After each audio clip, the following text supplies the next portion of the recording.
Hello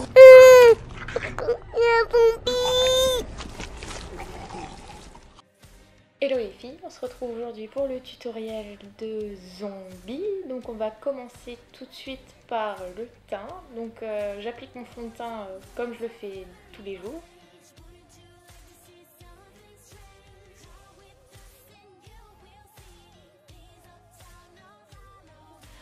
Je l'étale ensuite avec mon pinceau Zoeva.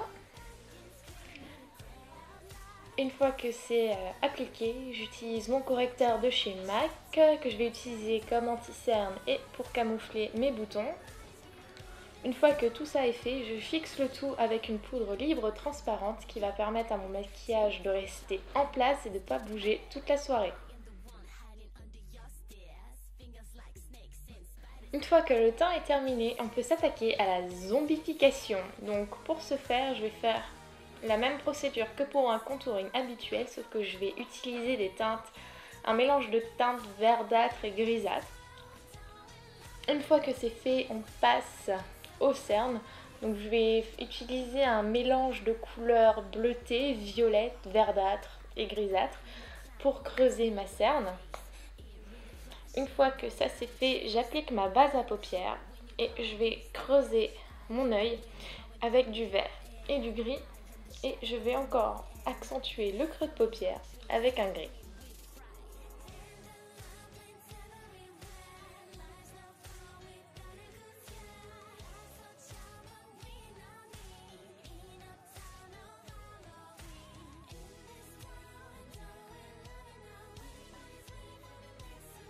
Pour les finitions, je fais mes sourcils de la même manière que je le fais tous les jours.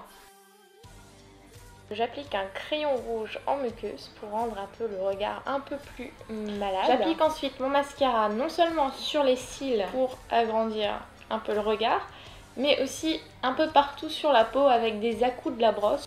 Et une fois que tout ça est fait, je mets une pointe de jaune en coin interne pour intensifier la putréfaction de mes cernes. Une fois que tout ça est fait, on passe à l'infection. L'infection, c'est la plaie. Donc, je commence par mettre un corps gras style Bepanthen ou Vaseline en fonction de ce que vous avez chez vous pour protéger la peau du latex. Mettre ça vraiment sur les zones où vous avez des poils, ça va éviter que le latex vous les arrache.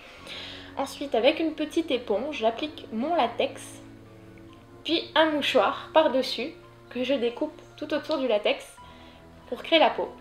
Je répète cette opération 3 fois jusqu'à obtenir l'épaisseur de peau souhaitée.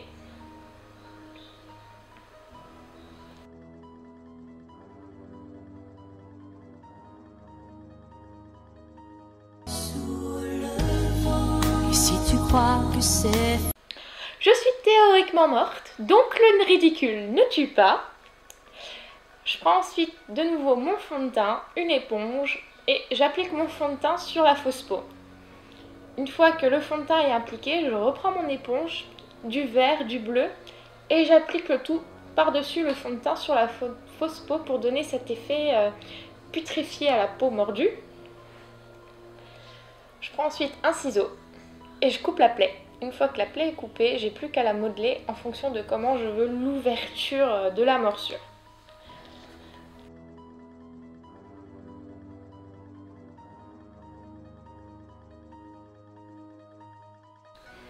Je prends ensuite un feutre liner et je dessine les dents que je veux apparentes dans la plaie et je les colorie avec un jumbo blanc.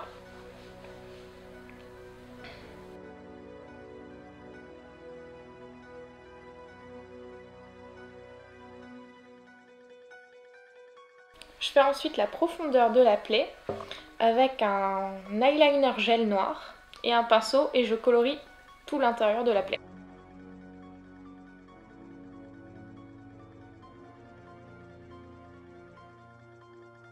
Une fois que ça c'est fait, je colorie la fausse peau avec un rouge à lèvres rouge bordeaux et un rouge à lèvres rouge vif.